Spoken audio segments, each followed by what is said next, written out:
इस तरीके से बायनोमियल थ्योरम इसको लगाना है। देखिए जब भी इस तरीके के क्वेश्चन मिलेंगे, जैसे मान लेते हैं 101, 102, 98 हुआ, ऐसे 99 हुआ और 0.1 हुआ, ऐसे 1.02 हुआ।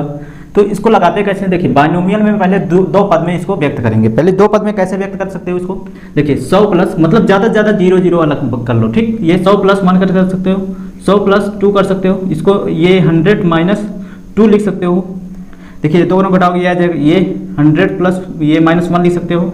और इसको क्या लिख सकते हो, 0, ये 0.0 सॉरी इसको लिख सकते हो 0. सॉरी इस तरीके से क्या करेंगे, 1 माइनस 0.9 ये लिख सकते हो, क्योंकि इसमें घटाओगे क्या आ जाएगा, 0.1 ही आएगा, ठीक। तो ये चीज़ थोड़ा और लॉन्ग हो जाएगा, इसको आप छोड़ दी। तो इस तरीके जैसे 1 पॉइंट क्या है 02 है, तो इसको लिख सकते हो 1 प्लस 0.02 ये लिख सकते हो, ठीक है। देखिए इस तरीके से क्या करोगे आप, जब बायनोमियल थ्योरम लगाओगे ना तो ये आसान पड़ जाएगा, ठीक। तो क्या करोगे, जब भी इस तरीके से मिलेंगे आपको इस तरीके से बायनोमियल थ्योरम में बदलना है, ठीक। तो इससे क्या होगा, प्रसार करने में आपको आसान हो जाएगा। जब 100 ये 200 इस तरीके से है ना, तो वो चीज़ क्या होगा, ईजिली होगा आपको कैलकुलेशन करने में। तो इसको क्या लिख सकते हो आप, 98 माइनस 2, मतलब ये लिख सकते हो 100 माइनस 2 का पावर 5। अब देखिए इसको प्रसार करो, सेम उसी तरीके से क्या करोगे, NC 0 हो जाएगा, आप 100 के पावर डायरेक्ट 5 लिखो। जिस तरीके से आप करना चाहते हो उस तरीके से कर सकते हो। देखिए इसके घटते हुए क्रम में लिख दो, ये भी कर सकते हो, 4 और 3, अगला 2, एक ही होगा, फिर इसके बाद 1 ही आएगा, ठीक। तो वहाँ तक बोर्ड में आ रहा है, ठीक है। तो थोड़ा और कम इधर लिखने की कोशिश करते हैं। तो यहाँ पर क्या लिख देते हैं, 100 और ये आ जाएगा 1 यहाँ लिख देते हैं। अब इसको सेकंड वाला क्या है हुआ, सेकंड क्या है 2। अब 2 का क्या होगा, ये माइनस में है, देखिए बीच में माइनस है ना, तो पहले प्लस चलेगा, फिर माइनस चलेगा, फिर प्लस चलेगा, फिर माइनस चलेगा। इस तरीके से आप डायरेक्ट लिखो, ठीक, फिर प्लस फिर माइनस, ठीक, इस तरीके से लिखना है। तो यहाँ पर देखिए 100 का कितना हो जाएगा, इसी के दुगुना कर दो, जितने जुड़े हो दुगुना करके, जब भी इस तरीके से गुणा आ जाए ना तो क्या करोगे, इसी को दुगुना कर दीजिए। ये 2 है तो 5 दूना 10 0 हो जाएगा। तो 4 5 6 7, ठीक, ये ले सकते हो 4 4 8 2 10 माइनस में। देखिए तो पहले एक काम करो, आप ये b वाला एक्सप्रेशन बोल गए, तो इसको हम करते हैं, b का पावर क्या होगा, देखिए बढ़ते हुए लिखते हैं ना, तो ये -2 पावर 0 लोगे तो ये 1 ही आएगा। तो यहाँ से ले लो 2 पावर 1, 2 पावर 2, 2 पावर 3, 2 पावर 4 और 2 पावर 5, ठीक। और एक चीज़ और इसमें क्या होगा, गुणांक भी लिखना है 5 का। अब गुणांक क्या कैसे लिखा जाएगा, सेम उसी तरीके से 5C0, अब इसका 1 ही आता है, ठीक। तो 5C1, 5C2, 5C3, 5C4, 5C5, ठीक। अब देखें इसका क्या आ जाएगा एक्सप्रेशन, इसको हल करो, 10 0 होगा, 4 5 6 7 8 9 10। अब देखिए इसको 5 ही आएगा, अब इसका 4 दूना 8 8 0 लिखो, तो ये इसी को दुगना कर दो 0 को, ठीक। और गुणे क्या है 2 है, लिख दो, और प्लस इसका जब निकाल लोगे तो 5 फैक्टोरियल 1 2 फैक्टोरियल 3, तो 5 4 फैक्टोरियल 3, तो 1 3 कैंसिल हो जाएगा, ये 10 आएगा, तो इसका 10 और क्या है, इसका 10 आया गुणे, इसका कितना 3 दूनी 6 0, तो 6 0 है, और इसका ये कितना है 2 पावर है, तो ये 4 आ जाएगा। देखिए ये माइनस प्लस फिर उसके बाद माइनस है, इसका जो निकालोगे 5 फैक्टोरियल 2 फैक्टोरियल 2, ठीक, इसका भी 10 आएगा, 10 गुणे इसका कितना, ये 4 0 होगा, 2 पावर लगा है, और ये कितना हो जाएगा 8, और माइनस देखिए इसका, अब देखिए ये कौन सा कर रहे थे, यही हो गया, ये 4 वाले का है, ये इसका है 8 वाले का, अब ये है, इसका निकाल लेते हैं, इसका कितना आ जाता है, देखिए ये 4 है ना, तो ये कितना है 5 ही आएगा। 5 प्लस में देखिए माइनस है तो प्लस 5 और गुणे ये कितना 100 और गुणे कितना है 2 पावर 4 16, ठीक। और फिर माइनस, अब ये 2 पावर 5 है तो ये 32 आ जाएगा, ठीक। अब इसे सॉल्व करते हैं। देखिए आप क्या काम करो, इस वाले को प्लस प्लस वाले के एक साथ ले लेते हैं, प्लस प्लस वाले को एक साथ ले लेते हैं। इसमें 10 जीरो है, 4 4 8 2 10 प्लस ये प्लस में है 10 से 40, इसमें कितने पहले जीरो हैं, इसमें 6 जीरो हैं, 6 7 तो 4 लिख के 7 जीरो, 1 2 3 4 5 6 7, ठीक। और प्लस में कौन सा है, ये प्लस में हो गया तो, और ये प्लस में है 16 5 80 और कितने 2 जीरो पहले से हैं, और बस हो गया। अब माइनस वाले एक साथ ले लेते हैं। ये 5 इसमें गुणा करो 5 दूना 10, इसमें 1 जीरो और लग जाएंगे, कितने 8 जीरो हैं तो 9 जीरो हो जाएंगे, माइनस 1 2 3 4 5 6 7 8 9 4 4 8 9।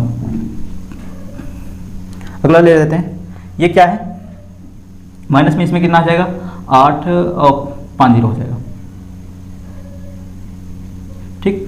और 32, यही चीज़ माइनस है ना, ये 1 2 3 तीन ही माइनस है, ठीक। अब इसको सॉल्व करते हैं, प्लस वाले का अलग जोड़ लेते हैं, माइनस वाले का अलग जोड़ लेते हैं। तो क्या करोगे, देखिए यहीं इसको जीरो लिखो, जीरो ये जीरो लिखो, उसके बाद तीन जीरो है, उसके बाद 8 लिख दो, उसके बाद कितने 4 अंक छोड़ दो, कितने 4 अंक छोड़ दिए। अब उसके बाद यहाँ जीरो लिखो, ये जीरो और ये जीरो, 4 के बाद 3 जीरो, इसको 4। तो अब देखिए इसमें कितने 1 2 3 4 5 6 7 8 जीरो तक, यहाँ पर 1 2 3 4 5 6 7 8 यहाँ तक पूरा है, आगे 2 जीरो और लिखना है, उसके बाद 1, ये हो जाएगा पूरा जुड़ के इधर, ठीक।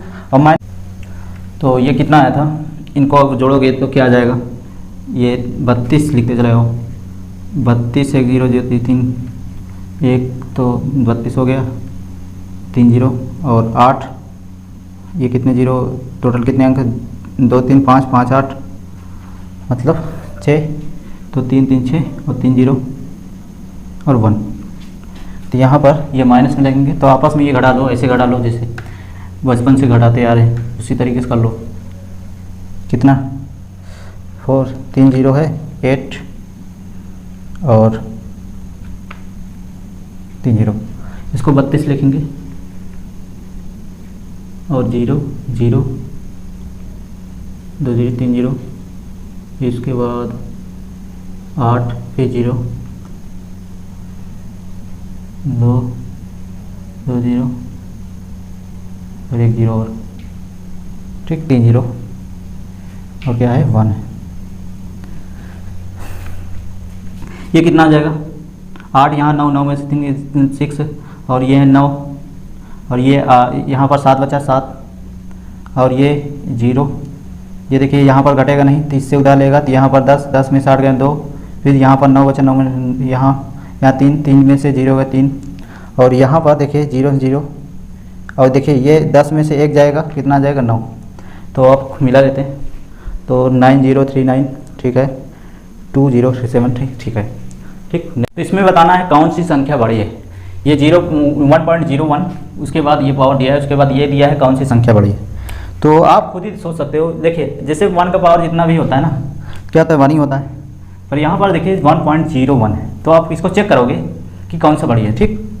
तो क्या काम करते हैं इसे, तो जिसको बाइनोमियल थ्योरम से बदलते हैं, ठीक। तो पहले इसी को चेक कर लेते हैं, इसको ऐसे भी लिख सकते हैं ना 1 + 0.01, ठीक, ऐसे भी लिख सकते हो, ठीक। तो इसमें कितना आ जाएगा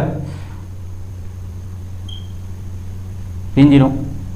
अब देखो इसको बाइनोमियल थ्योरम लगाओगे तो देखिए 1 है ना, तो 1 के एक्सप्रेशन जो भी करोगे सब 1 ही आएगा। आप यहाँ से स्टार्ट करो और ये गुणांक से लेकर, मतलब n कितना है, n टोटल कितने हैं इतने, तो इसको हम लिख रहे हैं, तो 6 जीरो है ना, 3 3 6, c 0 से स्टार्ट होगा 1, ठीक। 1 का पावर यही, ये 1 तो 1 ही रहेगा, चाहे जितना पावर करो उसका 1 ही आएगा, ठीक। और उसके बाद इसका जो पावर है 0 से स्टार्ट होगा, 0 पहले बढ़ेगा, उसके बाद अगला सेम इसी तरीके से चलेगा, 10 कितने 6 जीरो हैं, 3 3 6 C 1, ठीक। और क्या आ जाएगा इसके 1 का पावर, ये कम होगा, अब कुछ भी कम हो 1 ही आएगा, इसका मान तो 1 ही आएगा।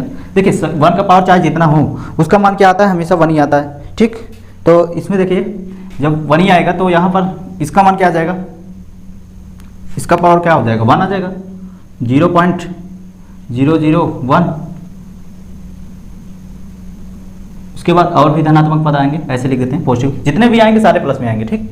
तो इस तरीके कितने एक्सप्रेशन खोलोगे आप, कहाँ तक जाओगे, ज़्यादा ज़्यादा आप क्या करना है, आपको चेक करना है ना कि ये इससे बड़ी है कि नहीं बड़ी है, हमको 2-3 ऐसे ले लेना है और अनुमान लगाना है। उसके बाद और भी धनात्मक पद हैं, ऐसे भी पॉजिटिव और भी हैं, ठीक। तो सारे जुड़ेंगे ना, तो पहले हम क्या कर लेते हैं, एक एक एक्सप्रेशन यहाँ पर खोल लेते हैं, उसके बाद उसको भी कम है बड़ा है ये आपको मतलब कौन सा बड़ा है ये हमको पता करना है। तो देखिए इसका मान जो होता है 1 ही आता है, इसका मान भी 1 ही आ रहा है, प्लस इसका भी मान 1 ही आ रहा है, तो टोटल इसका मान कितना आ रहा है 1 प्लस। अब देखिए इसका जब 1 होता है ना तो आपको पता है इसका जब ये आएगा तो क्या आएगा 1 ही आता है, मतलब ये जो ऊपर होता है वही आ जाता है। कितने हैं 6 जीरो है, ठीक। अब गुणे, अब देखिए इसका पावर 1 है ना तो ये यही आएगा 0.01, और भी धनात्मक पद है, ठीक। तो इसको समझते हैं ये कितना आएगा, देखिए इसमें देखिए 2 पॉइंट लगा है, इसको जब गुणा करोगे तो 2 जीरो कैंसिल हो जाएंगे, मतलब हट जाएंगे, ये 10,000 तो कितने हैं 2 जीरो कैंसिल हो जाएंगे तो कितने 10,000 बचेंगे ना, ये 10,000 बचेंगे, और प्लस और भी धनात्मक पद है। अब इसको जोड़ लोगे तो ये 10,000 ये 1 आ रहा है, उसके बाद और भी जोड़ेंगे। अब चेक करो ये 10,000 अकेले है, अब ये 10,000 1 से और भी धनात्मक अभी शेष बचे, उनको भी जोड़ लोगे तो ये हमेशा इससे बड़ी होगा कि नहीं, वैसे भी देख लो। तो क्या है कि ये संख्या क्या है, आपको यहाँ पर बड़ी दिखाना है कि संख्या 1.01 जो है ये कितना है 10,000, और ये क्या है बड़ी है किससे 10,000 से, ठीक। ये 10,000 से संख्या बड़ी है, ठीक। तो हमको यही से कौन सी संख्या बड़ी है ये बताना था, हम कुछ पदों को जोड़कर हम निकाल दिए तो आपको इसी से पता चल जाएगा ये हमेशा संख्या बड़ी है, ठीक। देखिए इसी तरीके से और भी एक्सप्रेशन है ना, बहुत सारे आएंगे, ठीक। तो नेक्स्ट क्वेश्चन देखते हैं। तो स्टूडेंट देखते हैं फिर द्विपद प्रमेय का प्रयोग करके सिद्ध कीजिए कि ये 6 पावर n और 5n - 5n को जब 25 से भाग दिया जाता है तो सदैव शेष फल 1 आता है। तो आपको ये प्रूव करना है, तो कैसे करोगे, बायनोमियल थ्योरम से आपको सिद्ध करना है। तो आप ये पढ़े होंगे कक्षा 10 में a बराबर b³ + r, मतलब जो r का मान होना चाहिए 1 होना चाहिए, ठीक। तो देखिए इसमें क्या होता है, मैथ में क्या होता है कि कोई भी चीज़ गुणा भाग जोड़ घटाना कुछ भी मैथमेटिकली में आ जाता है, ठीक। तो मतलब ये कैसे भी होता है मैथमेटिकली में, ये सब कर सकते हो। तो इसमें देखिए हमको लाना है बायनोमियल थ्योरम को यूज करना है, तो हम 6n ले सकते हैं, तो 6n ले लेते हैं। 6n को क्या लिख सकते हैं 1 + 5n, ये ले सकते हैं, ठीक। अब इसको एक्सप्रेशन करके हमको क्या करना है, विस्तार करना है। तो क्या करोगे, देखिए 1 को आप प्रसार करो वही आएगा, अब जो चलता है इसमें NC 0 से, और 1 का तो वही आएगा, हर जगह 1 ही होएगा, हर जगह 1 को 1 ही आएगा, चाहे जितना पावर n हो, चाहे पावर 1 का पावर n होगा तब भी 1 ही आएगा, मतलब कुछ भी पावर हो उसका 1 ही होता है, ठीक। तो यहाँ पर देखिए ये 5 का पावर कैसे पड़ेगा, 5 पावर पहले 0 होता है, उसके बाद 5 पावर क्या होता है 1 होता है, ऐसे क्या बढ़ेगा ना। तो एक एक चीज़ लेते हैं, तो इसमें देखिए 5 पावर 0, उसके बाद NC2 और 5 पावर 1 होगा, फिर उसके बाद NC3 NC यहाँ 1 चलेगा और यहाँ 2 चलेगा, 5 पावर 2, ऐसे बहुत सारे कहाँ तक जाएगा NCN तक और 5 पावर n तक, ठीक। अब देखिए इसमें क्या कर सकते हो, इसमें देखिए इसका मान टोटल क्या हो जाएगा 1, ठीक। और प्लस इसका जो NCN 1 है ना, इसको ऐसे रहने दो और ये 5 आगे लिख दो, तो इसका मान हल करोगे तो ये आप हल कर सकते हो 5 फैक्टोरियल n फैक्टोरियल n - 1, ठीक। तो इसी के लिखोगे तो इसको देखिए n बाहर निकाल लोगे, तो n बाहर निकाल किस तरीके निकाला जाता है, आप ये पढ़े होंगे संचय में कि जैसे 5 है ना, तो ये 5 गुणे फैक्टोरियल 4 लिखते हो, ये कैसे आया 5, मतलब 5 बाहर निकला गया तो 5 में से एक घटा है ना, तो अगर इसी को ऐसे भी लिख सकते हो, ठीक। अब देखिए एक घट गया तभी तो 4 आया, तो ऐसे देखिए n जब बाहर निकलेगा ना, n में एक घट जाएगा, ठीक। और ये n - 1, ठीक, ये कैंसिल हो जाएगा, n आ जाएगा। तो यहाँ पर देखिए इसका मान क्या आया n, आगे क्या है इसका 25, इसको ऐसे रहने दो, 25 पावर n 25 पावर 2 मतलब ये आ जाएगा 5, और NC2 ऐसे और भी एक्सप्रेशन होंगे ना, तो NC2 NC3 होगा, 25 पावर 3 होगा, ऐसे बहुत सारे। तो कहाँ तक 5 पावर n तक, ठीक। इसका हल करोगे तो अब देखिए, तो हमको किस तरीके से ऐसे लाना है, पहले 6 पावर n, इसको तो यही लिख सकते हो, इसको क्या करो आप इधर पक्षांतर कर लो, 6 पावर n, ये 6 पावर n माइनस ये चीज़ क्या है, इधर आ जाएगा तो माइनस में आ जाएगा, 5n है, और ये इधर क्या है 1। अब ध्यान से देखो, ये 5 पावर 2 है, यहाँ पर 3 है, उसके बाद 4 हो गया, इसके बाद n, मतलब n तक नंबर से हैं, तो 5 पावर हम क्या कर लेते हैं, 5 पावर 2 कॉमन ले लेते हैं, यहाँ पर 5 पावर 2 कॉमन ले लेंगे तो क्या आ जाएगा, NC2 प्लस NC3 और 5 यहाँ बचेगा, वैसे डॉट डॉट 5 पावर एक कम हो जाएगा, एक 5 पावर कम हो जाएगा, तो ये 5 पावर 2 कम हो जाएगा, ठीक। ऐसे पावर 5 पावर इसमें कुछ कम हो जाएंगे, ठीक। तो उधर से इसको हम मान लेते हैं k, सारे क्या मान लेते हैं k, तो k बराबर कांस्टेंट कोई चीज़ है क्या, NC2 प्लस NC3 5 ऐसे डॉट डॉट 5 पावर n तक, ठीक। तो ये क्या, इसमें क्या बन जाएगा, इसको क्या लिख सकते हो 25, 6 पावर n माइनस 5n बराबर 1 प्लस 25k, ठीक। अब देखिए ये किस एक्सप्रेशन में आ गया, ये कक्षा 10 में। देखिए 25 से जब डिवाइड इसमें किया जाएगा तो क्या आ जाएगा, शेषफल बना रहा है ना, तो इसी को अंत में लिख सकते हो, यही सब इसका हिंदी वर्ड कि थोड़ा इसमें किताब में देख के हम बता दे रहे हैं क्या लिखा जाएगा, तो आप लिख सकते हो। तो जब 6n माइनस 5n को 25 से भाग किया जाता है तो शेषफल 1 बचता है, बस यही लिख देना, भाग दिया जाता है तो शेषफल क्या होता है 1 आता है, ठीक। ये प्रूफ हो गया, बस इस तरीके से सिद्ध करना था। बायनोमियल थ्योरम हमने लगाया। अब देखिए बायनोमियल थ्योरम के लिए हम क्या कर सकते हैं, कोई भी कंसेप्ट देखिए, ये चीज़ हम मैथमेटिकली में ऐसे कर सकते हैं, कुछ भी लाने के लिए कुछ भी कर देते हैं, मतलब ये चीज़ मैथ में होता है, ठीक, ध्यान देना। तो अब आ जाते हैं एक्सरसाइज पे।